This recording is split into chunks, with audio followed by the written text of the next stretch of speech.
갈라디아서 1장과 2장에서 바울은 자신의 사도적 권위와 그리고 복음의 신적 기원을 아주 강력하게 변호했습니다. 자신이 사도가 된 것은 사람들에 의해서 된 것이 아니라 하나님과 예수 그리스도에 의해서 되었다는 것과, 또 자신이 전하는 그 복음은 사람에게서 배우거나 사람에게서 받은 것이 아니라 예수 그리스도께로부터 직접 계시로 받은 것이라는 사실을 아주 강력하게 변호했습니다. 그러면서 바울은 자신의 그런 사도적 권위와 복음의 신적 기원을 근거로 해서 사람이 의롭게 되는 것은 율법의 행위로 말미암는 것이 아니요 오직 예수 그리스도를 믿음으로 말미암는 것이라는 사실을 다시 한번 분명하게 선언했습니다. 그것이 이제 1장부터 2장까지의 주된 내용입니다. 이제 3장에 와서 바울은 화제를 갈라디아 교회 교인들에게로 돌리고 있습니다. 우선 1절을 보실까요? 어리석도다 갈라디아 사람들아, 예수 그리스도께서 십자가에 못 박히신 것이 너희 눈앞에 밝히 보이거늘 누가 너희를 꾀더냐? 내가 너희에게서 다만 이것을 알려 하노니 너희가 성령을 받은 것이 율법의 행위로냐 혹은 듣고 믿음으로냐? 지금 바울은 갈라디아 교인들의 이전 신앙 체험을 근거로 해서 그들의 어리석음을 책망하고 있습니다. 바울은 이전에 갈라디아 여러 지방을 다니면서 복음을 전했습니다. 바울은 그들에게 마치 눈에 보이듯 생생하게 십자가에 못 박히신 예수 그리스도를 증거했어요. 그러면서 이 십자가에 달려 죽으신 예수를 믿으면 구원을 얻는다고 전파했습니다. 그때 많은 갈라디아인들이 바울이 전하는 그 복음을 듣고 예수를 믿어 구원을 받았습니다. 그리고 하나님께서는 그들이 구원받은 하나님의 자녀가 되었다는 증거로 성령을 주셨어요. 그들에게는 분명한 성령의 체험이 있었습니다. 자, 예수 믿고 구원받은 것이 분명한 외적인 어떤 증거가 보이지 않을 수 있죠. 구원받았는지 안 받았는지. 그러나 성령의 체험이 있었어요. 누구도 부인할 수 없는 은혜의 체험이 그들에게 있었던 것이죠. 오늘 바울의 책망이 무엇입니까? 너희가 십자가에 못 박히신 예수 그리스도를 믿을 때에 너희는 구원을 얻었고 너희가 구원받았다는 그 증거로 성령을 받지 않았느냐? 그런데 어떻게 너희가 그런 은혜의 체험을 하고서도 예수를 믿는 믿음에서 떠나서 다시 율법의 행위로 돌아갈 수 있단 말이냐? 그런 책망인 것이죠.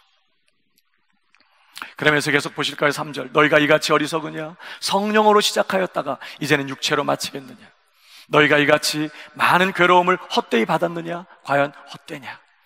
너희에게 성령을 주시고 너희 가운데서 능력을 행하시는 이의 일이 율법의 행위에서냐 혹은 듣고 믿음에서냐? 너희가 믿을 때, 복음을 듣고 예수를 믿을 때 내가 성령의 체험을 하지 않았느냐? 구원받았다는 증거로. 근데 어떻게 다시 율법의 행위에 의지하려고 하느냐? 지금 그렇게 도전하고 있는 것이죠. 그러니까 요점은 뭐예요? 너희가 복음을 듣고 믿어 구원을 받았다는 거예요. 근데 오늘 주목해 볼 것은요, 바울이 지금 구원을 받는 문제와 관련하여 율법의 행위와 예수를 믿는 믿음을 아주 극명하게 대조시키고 있다는 거예요. 다시 말하면 바울은 지금 율법의 행위와 예수를 믿는 믿음을 반대 개념으로 사용하고 있다는 것입니다. 여러분, 우리가 율법의 행위로 구원을 받지 않았다는 것은 무슨 뜻이죠? 우리가 하나님 앞에서 그가 인정하실 만한 무슨 선한 행위나 경건한 행동을 해서 그 대가로 구원받은 게 아니다 하는 의미라는 것입니다. 율법의 행위로 구원받지 않았다는 것은 내가 하나님이 인정하실 만한 어떤 그런 경건한 행위를 해서 선한 행동을 해서 그 대가로 구원을 받은 게 아니라는 뜻이었어요. 어떻게 구원받았죠? 은혜의 선물로. 우리는 구원받았어요. 우리에게는 선한 행위가 없었습니다. 경건한 행위 없었어요. 어떤 자격도 조건도 갖추지 못했습니다. 우리가 아직 죄인 되었을 때, 우리가 아직 경건치 않을 때, 우리가 아직 연약할 때 하나님의 주권적이고 자유로운 그 풍성한 은혜로 값없이 구원을 선물로 받은 것입니다. 아멘이십니까? 바울은 이 말을 우리가 예수를 믿어 구원받았다 이렇게 쓰고 있다는 걸 기억해야 돼요. 값없이 우리 어떤 선한 행위가 아닌 하나님의 은혜로 구원받았다는 이 말을 예수를 믿는 믿음으로 구원받았다라는 의미로 쓰고 있다는 것을 기억할 필요가 있다는 거예요. 그러니까 우리가 예수를 믿어 구원을 얻었다는 말은 내가 예수를 믿었기 때문에 그 믿은 것을 조건과 자격으로 해서 구원을 그 대가로 받아낸 것이 아니라는 뜻이에요. 저 사람은 안 믿는데 난 믿었어요. 내가 믿었기 때문에 난 구원받은 겁니다. 그게 아니라는 것입니다.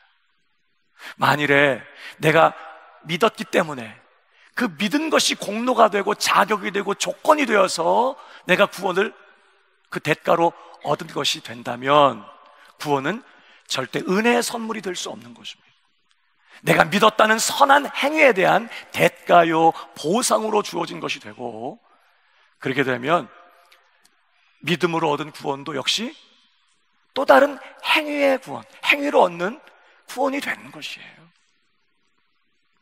성경에서 사람이 율법의 행위로가 아니라 믿음으로 구원을 얻는다는 말은 구원은 철저하게 나의 선한 행위로가 아니라 자격 없는 자에게 값없이 주시는 하나님의 은혜의 선물로 주어지는 것이라는 사실을, 그런 의미로 사용하고 있다는 사실을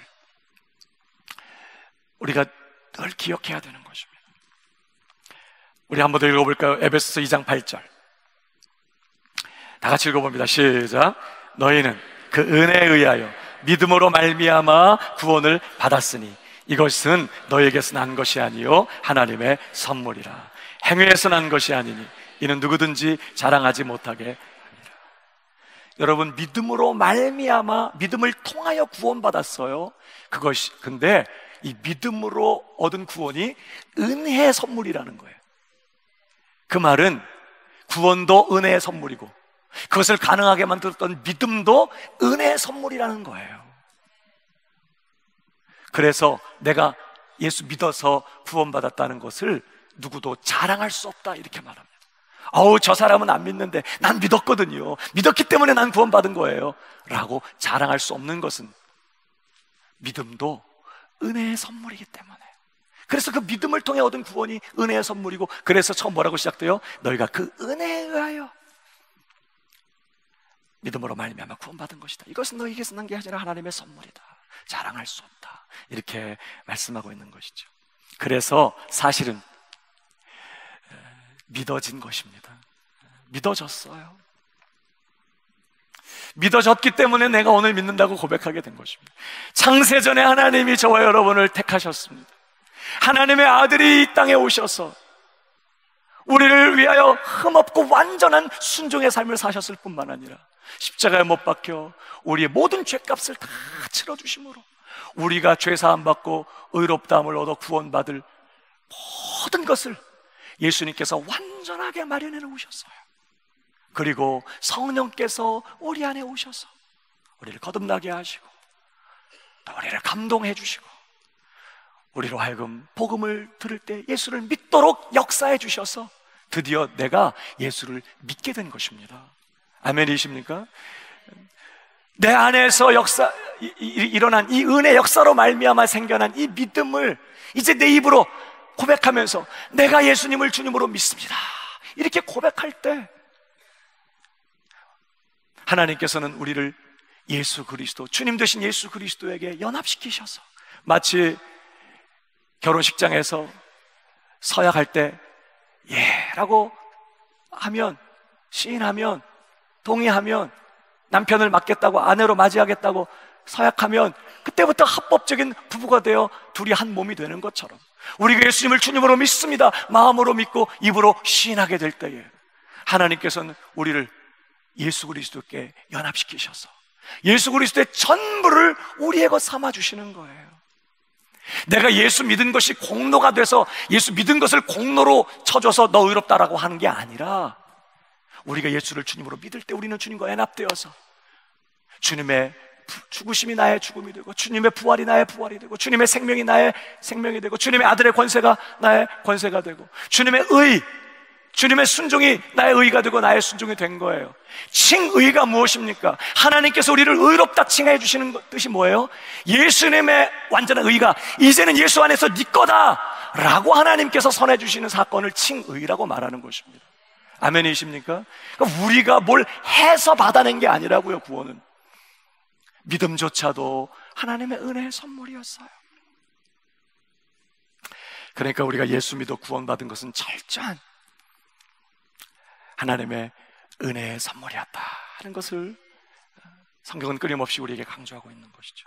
그러면서 바울은 이러한 사실을 입증하기 위하여 구약의 한 인물을 인용하고 있습니다.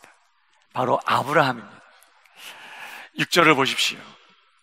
아브라함이 하나님을 믿음에 그것을 그에게 의로 정하셨다 함과 같으니라 그랬습니다. 지금 예수를 믿어 율법의 행위가 아닌 예수를 믿는 믿음으로 구원받았다는 이야기를 하면서 그 대표적인 사람이 누구냐? 믿음으로 의롭다함을 얻은 구원받은 대표적인 사람이 누구냐? 유대인들이 자신들의 조상이라고 여기고 있는 아브라함이라는 거예요. 아브라함이 율법의 행위로 의롭다함 받지 않고 믿음으로 의롭다함을 받은 대표적인 인물이다 하는 사실을 지금 말씀하고 있는 것이죠. 창세기 15장 6절에 보십시오. 오늘 6절은 창세기 15장 6절의 말씀을 인용한 것인데 한번 읽어볼까요? 다 같이 시작. 창세기 15장 6절. 네, 다 같이 시작.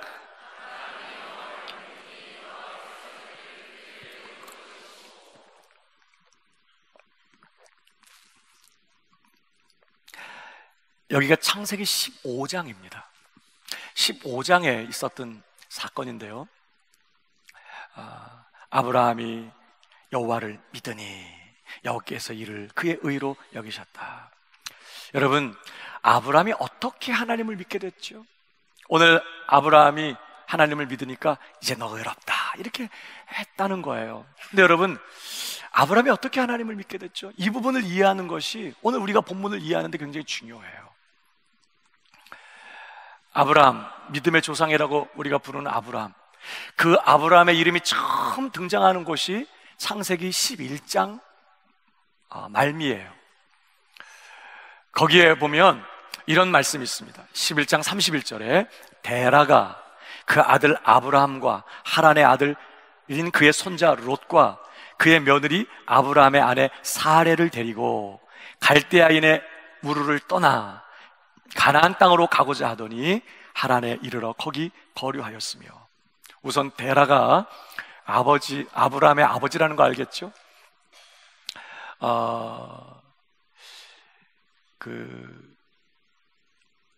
근데 본문을 보면 이 데라가 아들 아브라함과 또 며느리 사레와 그리고 이 데라의 아들이 하나 있었는데 그 아들이 일찍 죽습니다. 그래서 그 아들의 아들인 손자가 하나 있었는데 그게 롯이에요. 그 롯을 데리고 갈대아 우르를 떠나서 가나안 땅으로 가려고 했다가 어디 머물렀다고요?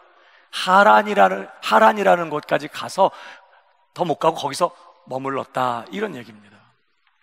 그래놓고 그 다음 절에 보면 데라는 나이가 205세가 되어 하란에서 죽었더라 해놓고 창세기 12장 1절에 보니까 여호와께서 아브라함에게 이르시되 너는 너의 고향과 친척과 아버지의 집을 떠나 내가 내게 보여줄 땅으로 가라. 내가 너로 큰 민족을 이루고 내게 복을 주어 내 이름을 창대하게 하리니 너는 복의 근원이 복이 될지라. 너를 축복하는 자에게는 내가 복을 내리고 너를 저주하는 자에게는 내가 저주하리니 땅의 모든 족속이 너로 말미암아 복을 얻을 것이라 하신지라. 4절 다 같이 시작. 말씀을 따라갔고 롯도 그와 함께 갔으며 아브라함이 하란을 떠날 때 75세였더라. 그러니까 창세기의 기록을 보면 이 창세기 12장에서 처음으로 아브라함이 하나님의 부르심을 받은 것으로 기록되고 있어요. 이 하란에서 말이에요. 근데 사도행전 7장에 가면 스데반이 유대인들에게 돌에 맞아 죽기 전에 한편의 설교를 했는데 그 내용에 보면 이런 이야기가 있습니다. 한번 보십시다. 7장 2절에 스데반이 이르되 여러분 부형들이여 들으소서. 우리 조상 아브라함이 하란에 있기 전 메소포타미아에 있을 때 영광의 하나님이 그에게 보여 이르시되 네 고향과 친척을 떠나 내가 네게 보일 땅으로 가라 하시니 아브라함이 갈대아 사람의 땅을 떠나 하란에 거하다가 그의 아버지가 죽음에 하나님이 그를 거기서 너희 지금 사는 이 땅으로 옮기셨느니라. 이 두 사건, 두 이야기를 종합해보면, 자, 아브라함은 창세기 12장에 하란에서 처음 부름받은 게 아니라는 걸 알 수 있습니다. 하란에 있기 전 그가 어디 있을 때? 메소포타미아 갈대아 우르에 있을 때 영광의 하나님이 아브라함에게 나타나셨다는 거예요. 그러면서 네 고향과 친척을 떠나 내가 네게 보여줄 땅으로 가라. 그래서 아브라함이 이제 하란에 거하다가 아버지 데라가 죽음에 너희가 지금 살고 있는 이 가나안 땅으로 하나님이 그를 옮기셨다. 이제 그런 얘기입니다. 또 한 가지 우리가 좀 참고할 구절이 하나 더 있는데요. 여호수아 24장 2절을 보십시오. 여호수아가 모든 백성에게 이르되, 지금 여호수아가 이제 죽기 전에 유언 같은 설교를 한 내용인데 거기 보면 이스라엘의 하나님 여호와께서 이같이 말씀하시기를 옛적에 너희의 조상들 곧 아브라함의 아버지 나홀의 아버지 데라가 강 저쪽에 거주하여 다른 신들을 섬겼으나 내가 너희 조상 아브라함을 강 저쪽에서 이끌어내어 가나안 온 땅을 두루 행하게 하고 그의 씨를 번성하게 하려고 그에게 이삭을 주었다. 그런 말이 나와요. 여러분, 지금은 아버지와 아들의 종교가 다를 수 있습니다. 아버지는 불교, 아들은 기독교, 이런 게 가능하지만 당신은 그렇지 않아요. 지금 여기 본문에 뭐라고 얘기하죠? 너희 조상들 아브라함의 아비 데라가 강 저쪽에 있을 때, 갈대아 지방에 있을 때 우상 섬겼다고 얘기합니다. 그 말은 누구도 우상 섬겼다는 뜻일까? 아브라함도 우상 섬기는 사람이었다는 얘기를 말해요. 아버지는 열심히 우상 섬기는데 아브라함 맨날 아버지한테 핍박받으면서 교회 가고 신앙생활 열심히 했다는 게 아닌, 그런 게 불가능한 때예요. 그래서 너희 조상들이 그곳에서 우상을 섬겼다 이렇게 말하는 것입니다. 자, 그러니까 지금 이 모든 이야기들을 종합해보면 이렇게 되는 것이죠. 아브라함은 하란에 있기 전에 메소포타미아 갈대아 우르에 있을 때 하나님께서 그를 부르십니다. 근데 그때 아브라함은 하나님을 아는 사람이 아니었다는 거예요. 하나님을 알지 못하는 우상 숭배자요 이교도였어요. 그런데 어느 날 갑자기 영광의 하나님이 아브라함에게 나타나신 것입니다. 아브라함아, 너의 고향과 친척 아비집을 떠나서 내가 너에게 보여줄 땅으로 가라. 그럴 때 여러분, 이 이야기를 누구와 의논할 수밖에 없죠. 아브라함은 목사님도 없어요, 교회도 없어요, 신학교도 없어요, 성경책도 없어요.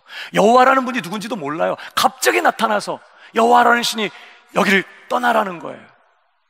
그 이야기를 누구랑 의논할 수밖에 없을까? 아버지 데라와, 족장인 아버지 데라와 의논할 수밖에 없는 거죠. 아버지, 혹시 여호와라는 신을 아시나요? 왜? 그 당시에는 많은 우상을 섬겼고 많은 신들을 섬겼던 그런 다신사회니까. 또 아버지가 열심히 우상 섬기는 일에 정말 열심인 사람이니까 아버지에게 물어본 거예요. 아버지, 여호와라는 신을 아십니까? 나 모른다.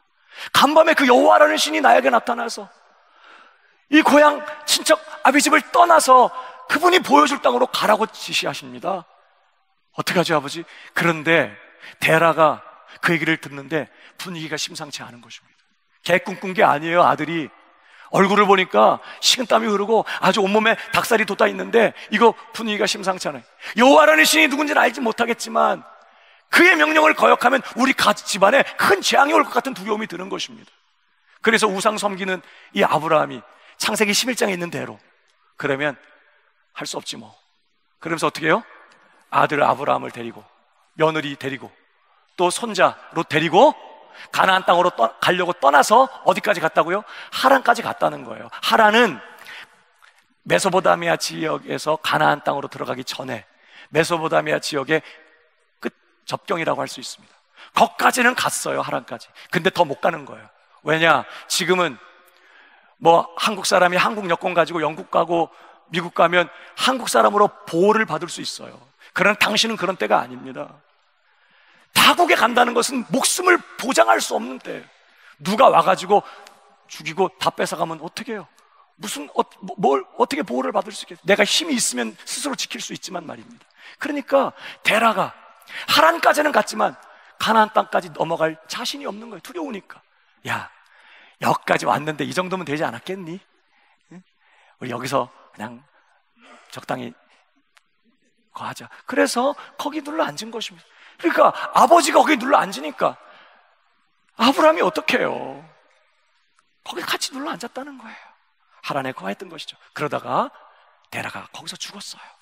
그러자 창세기 12장 1절에 하나님이 다시 그 아브라함에게 나타나셨어요. 너는 너의 본토 친척 아비집을 떠나라. 내가 너로 큰 민족을 이루겠다. 땅의 모든 족속이 너로 인하여 복을 받도록 너를 복이 되게 하겠다. 아직 그는 하란에 있지만 갈대아 우르에서는 멀리 떠나와 있어도 하란에 있는 것은 아직 본토 친척 아비집에 있는 거예요. 하나님은 볼 때 떠나라는 거예요. 다시 말씀하십니다. 그래서 아브라함이 할 수 없이 두렵지만 내일을 보장할 수 없지만 그 무서운 여호와라는 분이 자꾸 나타나서 떠나라고 하니까 떠났다는 거예요. 떠나는데 누굴 데리고 가요?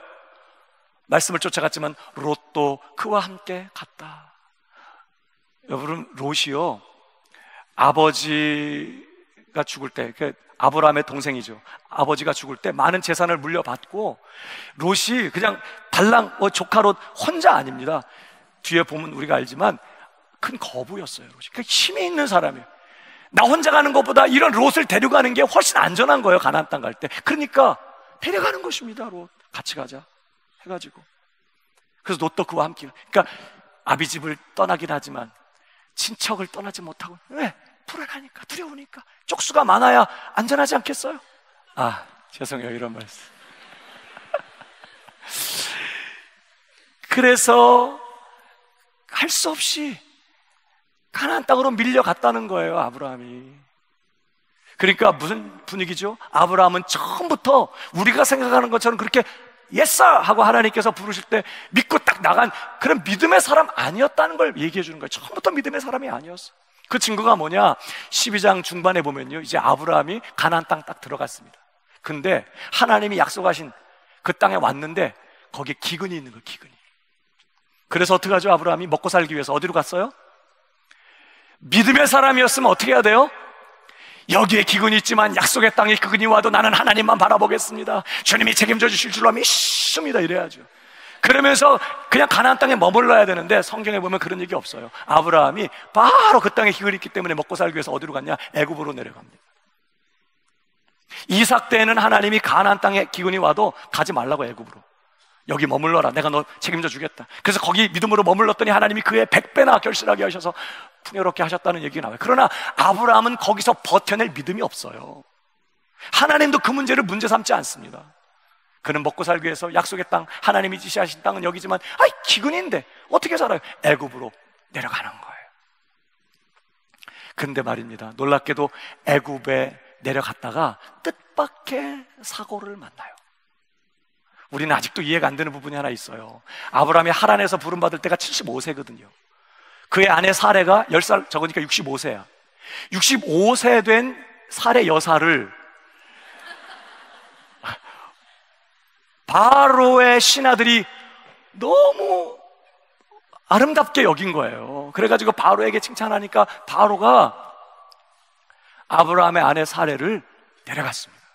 사실은 그게 어떻게 시작된 거냐면 아브라함도 그런 느낌이 있었어. 혹시 타지로 타국에 갈 때 막 다 죽이고 약탈해 갈 수 있는 그런 분위기니까 아내가 너무 아름답고 예뻐요. 남편이라고 하면 이 여자를 뺏기 위해서 남편이 나를 죽일 수 있잖아요. 그러니까 어떻게 했죠? 오빠라고 해, 오빠.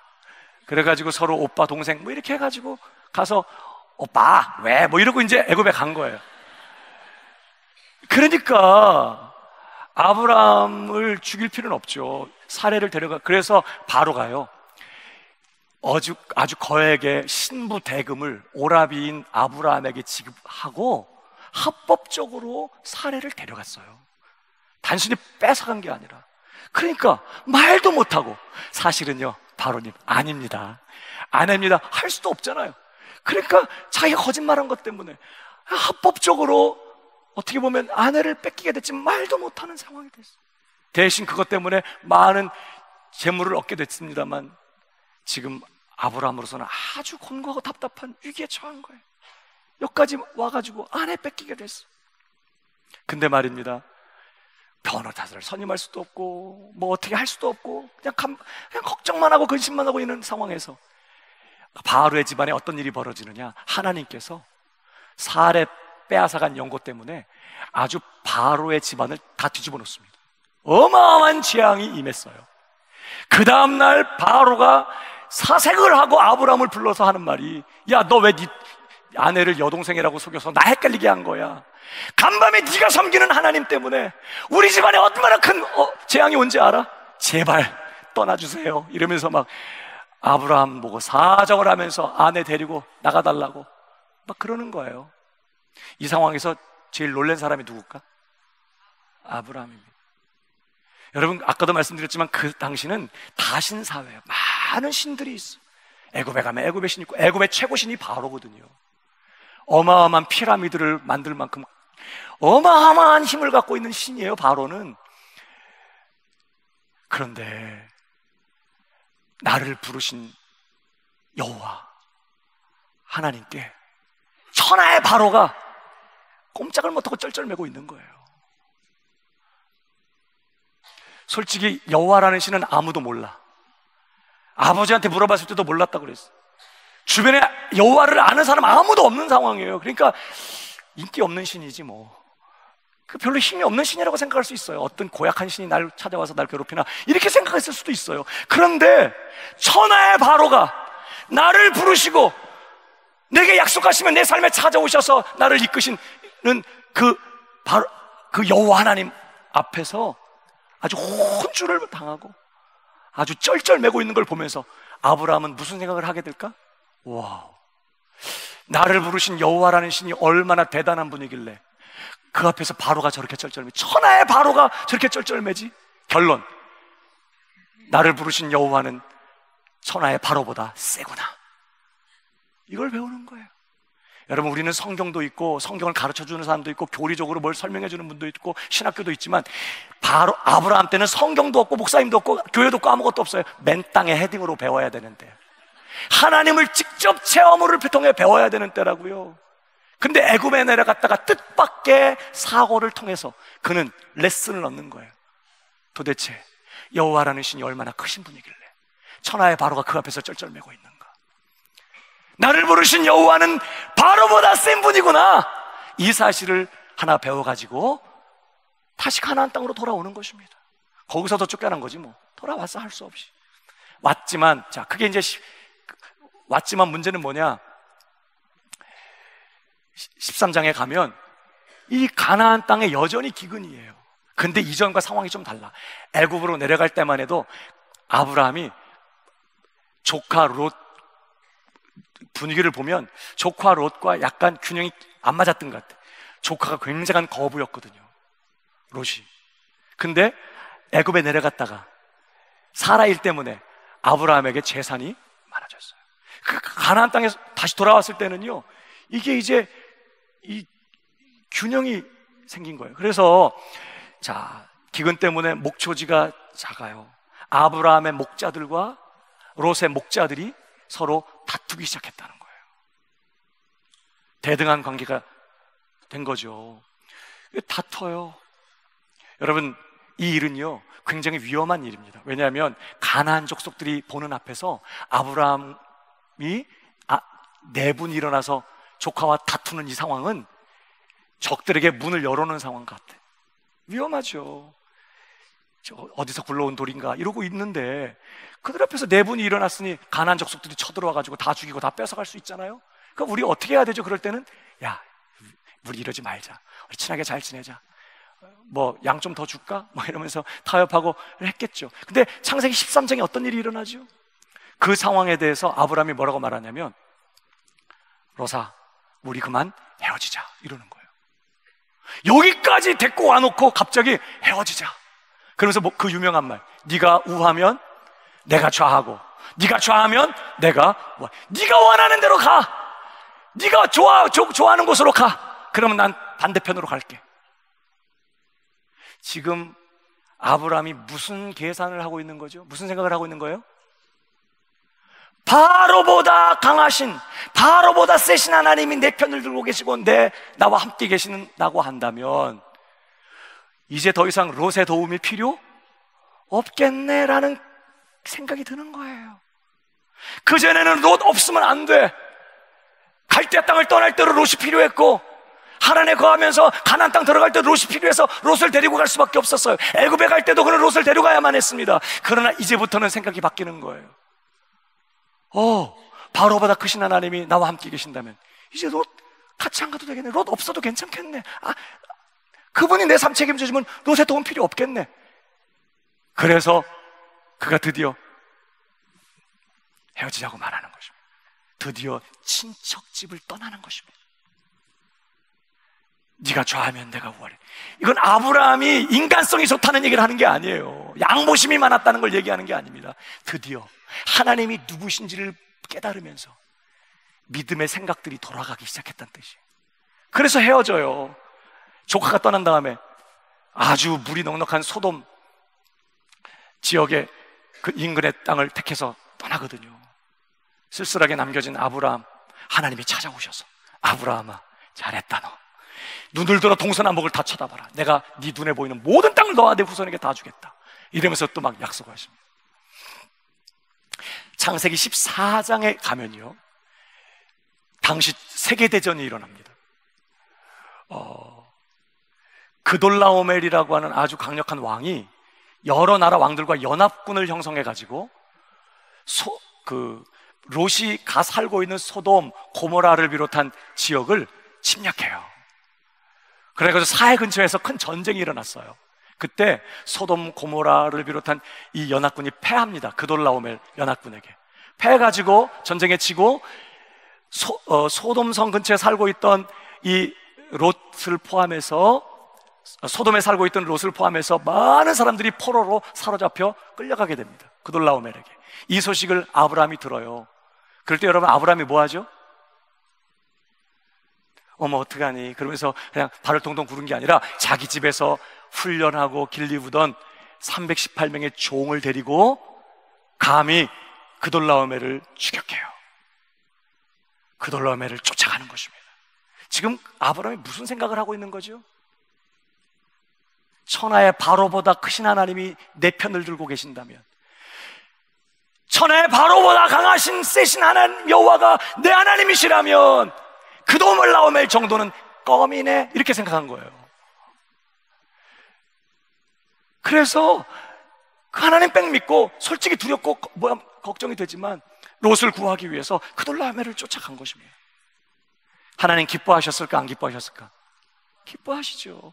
대승을 거두어요. 하나님이 도와주셔서 승리하고 다 되찾고 다 찾고 그리고 귀환하게 됩니다. 그때 소돔 왕과 살렘왕 멜기세덱, 지극히 높으신 하나님의 제사장인 이 멜기세덱이 아브라함을 떡과 포도주를 가지고 영접하면서 마중 나오는 거예요.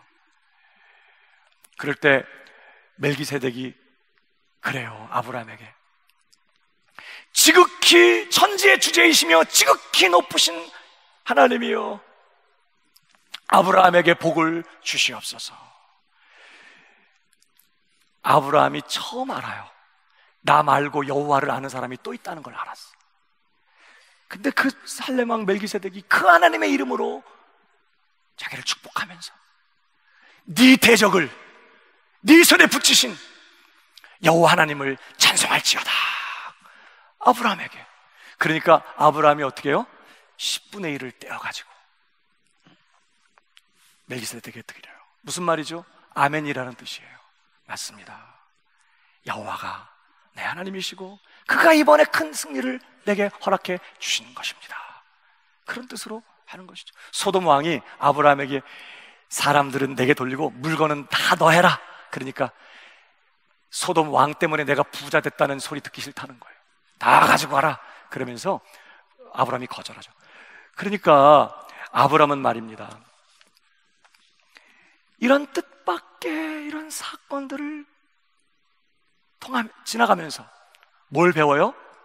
하나님이 얼마나 크고 자기를 부르신, 자신을 불러 이 가나안 땅으로 이끌어 오신 그 여호와라는 신이 얼마나 대단하며 얼마나 크신 분이신지를 조금씩 배워갔다는 거예요. 그리고 15장에 오는 것입니다. 15장 1절. 이후에 여호와의 말씀이 환상 중에 아브라함에게 임하여 이르시되 아브라함아 두려워하지 말라. 나는 네 방패요 너의 지극히 큰 상급이니라. 왜 하나님이 아브라함에게 갑자기 이런 말씀하실까? 자, 이제 모든 일을 마치고 집에 딱 왔어요. 갑자기 현실에 딱 오니까 이제 정신이 다시 들면서 지금 내가 무슨 일을 했지? 생각해보니까 그돌라오멜이 다시 세력을 규합해가지고 언제 쳐들어올지 모르는 상황. 또 폼나게 소돔왕의 요구를 거절했거든요. 언제 소돔왕이 악감을 가지고 자기를 공격할지도 몰라. 갑자기 두려웠어요. 그럴 때 하나님이 나타나셨어요. 두려워하지 마. 내가 너의 방패다. 내가 너의 상급이다. 그러면서 아브라함이 그런 하나님께 아브라함이 이르되 주 여호와여 무엇을 내게 주시려 하나이까? 나는 자식이 없사오니 나의 상속자는 이 다메섹 사람 엘리에셀이니이다. 아브라함이 또 이르되 주께서 내게 씨를 주지 아니하셨으니 내 집에서 길린 자가 내 상속자가 될 것이니이다. 여호와의 말씀이 그에게 임하여 이르시되 그 사람이 네 상속자가 아니라 네 몸에서 날 자가 네 상속자가 되리라 하시고 그를 이끌고 밖으로 나가 이르시되 하늘을 우러러 무뼈를 셀 수 있나 보라. 또 그에게 이르시되 네 자손이 이와 같으리라 하시니까요. 6절 다 같이 시작. 여호와를 믿으니 여호와께서 이를 그의 의로 여기시고. 여러분, 사실 하나님의 약속은 여기가 처음이 아니에요.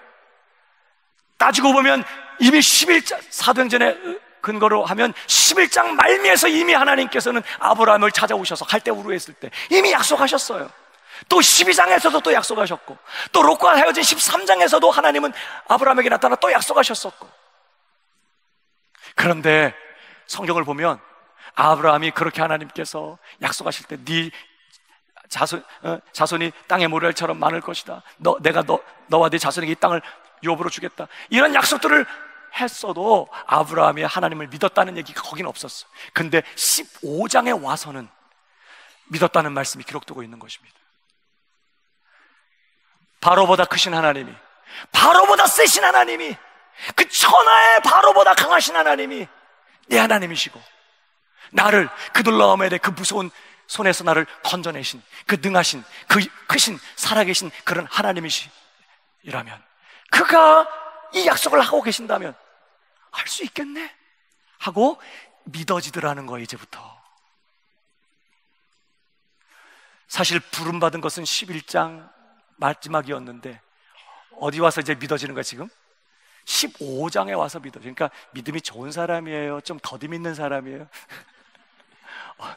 여러분 그 분위기를 좀 아시겠어요? 그러니까 하나님이 딱 말씀할 때 아브라함이 예스 그리고 믿은 게 아니라는 거. 성경을 보면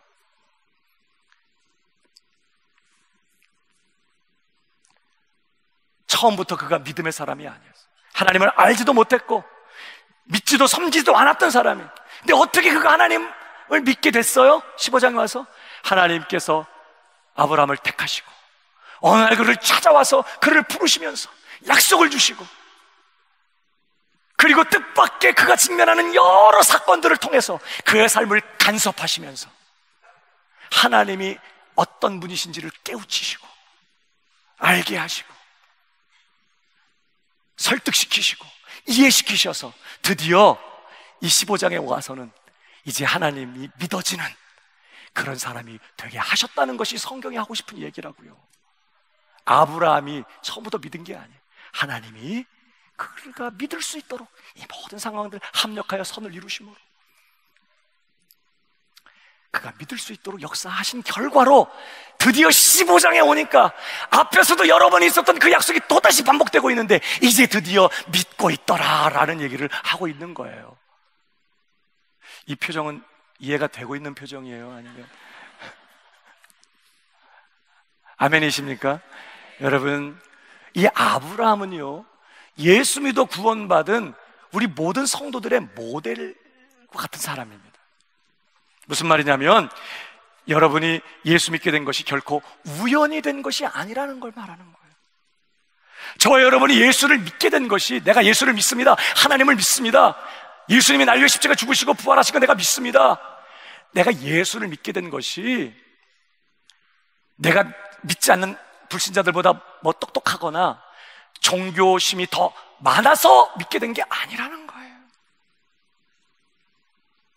하나님이 저와 여러분을 택하셔서 구원하시며 복 주시려고 작정하시고 내 삶에 찾아와 나를 은혜로 부르시며 내 삶을 붙들고 간섭하시면서 내가 직면하는 모든 상황 환경들을 합력하여 선을 이루시면서 오늘 드디어 내가 하나님을 믿습니다, 예수를 믿습니다, 이러한 고백을 하는 자리까지 나를 이끌어 오셨기 때문에 내가 드디어 오늘 예수를 믿습니다라는 고백하는 이 자리에 와 있게 되었다는 거예요.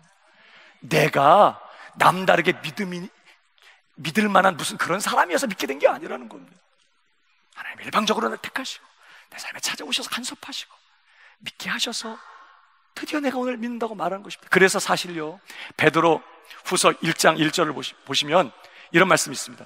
예수 그리스도의 종이요 사도인 시몬 베드로는 우리 하나님과 구주 예수 그리스도의 의를 힘입어 동일하게 보배로운 믿음을 우리와 함께 받은 자들에게 편지. 보배로운 믿음을 우리와 함께 받은 자들이라는 거예요. 성도는 알아십시다. 성도는 보배로운 믿음을 받은 자들이다.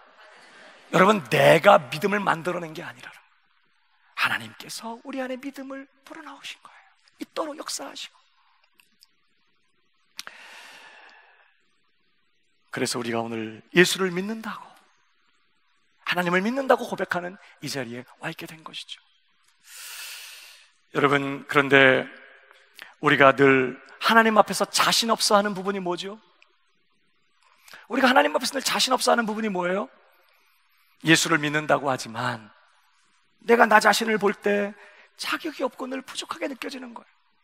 믿는다고 하지만 너무 부끄러울 때가 많아.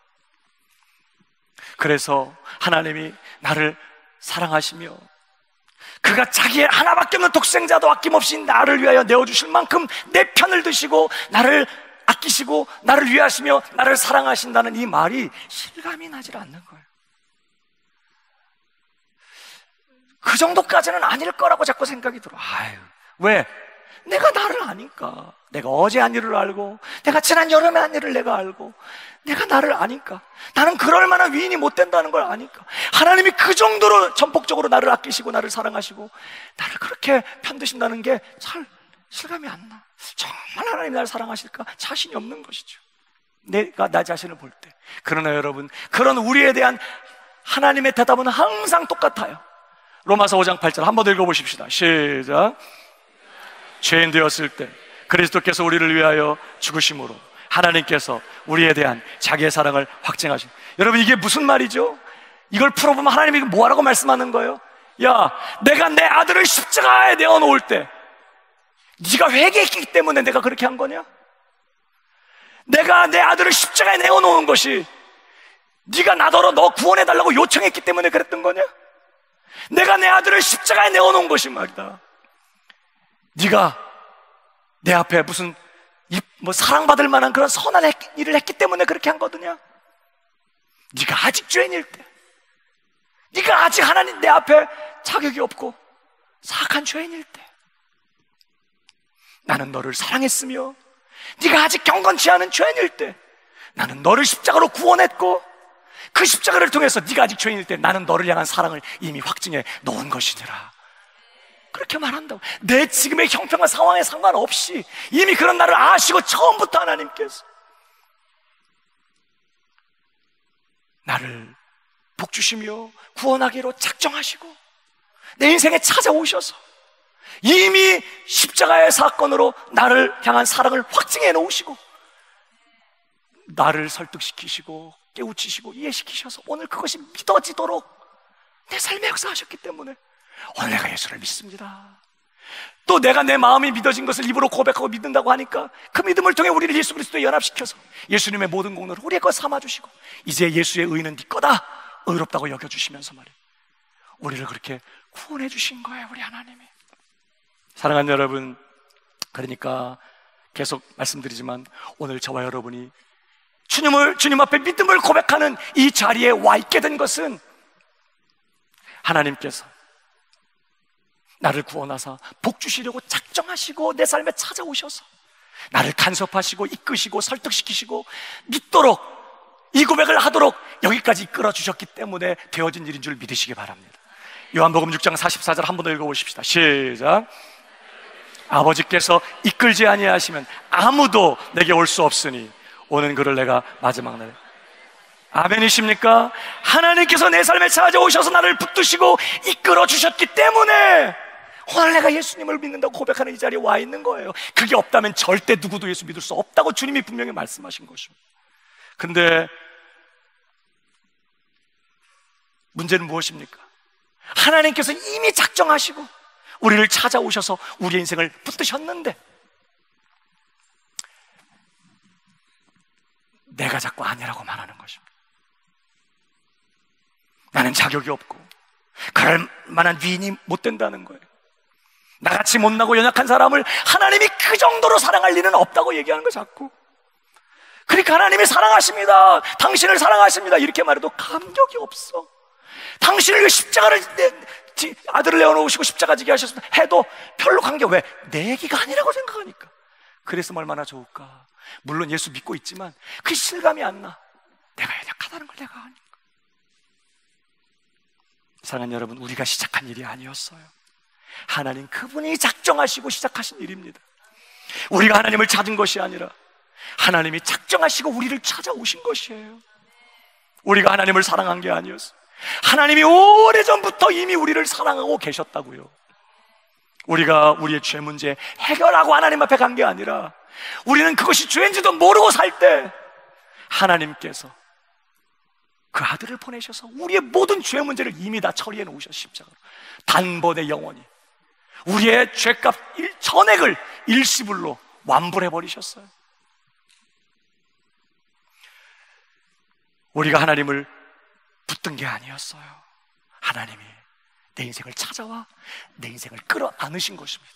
누구도 내 손에서, 아버지 손에서 그들을 빼앗을 자 없으리라. 우리가 하나님 붙들었다고요? 사실 붙잡고 있지요, 맞아요. 그러나 이미 그 먼저 하나님이 우리의 인생을 찾아와 나를 끌어안으신. 그래서 오늘 우리가 이 자리에 모여서 하나님의 살아계심을 고백하며 예수 그리스도를 주님으로 믿는다고 고백하는, 아직도 믿음이 연약하고 흔들리고 있지만, 연약하지만 내 자신을 볼 때 부끄럽고 자신이 없지만 그럼에도 불구하고 그래서 나는 오늘 예수님이 필요하고 나는 예수님을 주님으로 믿습니다, 주님을 믿는다 고백하는 이 자리에 와 있게 된 것이죠. 기억하십시오. 예수 그리스도의 십자가는 오늘도 나의 모든 실수와 실패와 허물과 죄와 연약함에도 불구하고 하나님이 나를 구원하여 복 주시기로 작정하셨으며 그가 친히 또한 이루실 것이며 그가 결코 영원히 나를 놓지 않으실 것이라는 하나님의 분명한 선언이요 확증이요 선포라는 사실을 기억하시기 바랍니다. 그게 십자가예요. 십자가가 뭐라고요? 예수님 무지하게 아프셨겠다, 그런 정도만의 이야기가 아닙니다. 나는 너를 절대 놓지 않겠다. 너의 연약함과 너의 허물과 죄에도 불구하고 나는 처음부터 너를 복주기로 작정했고 나는 절대로 그 작정한 바를 포기하지 않고 이뤄낼 것이며 나는 영원히 너를 사랑하고 너를 놓지 않을 것이다. 이 선언이 십자가 사건인 줄 믿으시기 바랍니다. 그래서 예수 믿게 된 것보다 더 큰 복은 없어요. 내가 예수님을 필요로 하고 난 예수님을 원합니다, 난 예수님을 믿습니다 고백하며 하나님 주님을 예배하는 이 자리에 와 있는 것보다 더 큰 복은 없다고요. 내가 오늘 이 자리에 와서 주님을 믿는다 고백하는 것은 무슨 증거죠? 하나님께서 이미 내 인생을 붙드셨고 그 작정하심, 그 붙드심, 그 간섭하심 절대 놓지 않으실 거라는 부인할 수 없는 증거라는 것, 십자가만큼이나 부인할 수. 사랑하는 여러분, 오늘 내가 예수를 믿고 있다는 것이 뭘 의미하는지를 놓쳐서는 안 돼요. 아브라함처럼 하나님의 간섭하심으로 오늘도 예수를 믿는 자리에까지 왔어요. 오늘도 누가 내 인생을 붙잡고 나를 여기까지 인도하셨는지, 그가 어떻게 그 작정하신 일을 완성해 내고야 마실 것인지를 기억하고 예수 안에 허락된 그 은혜로 허락된 그 복을 힘써 누리기로 다짐하는 저와 여러분 우리 모두가 되기를 주님의 이름으로 축복합니다.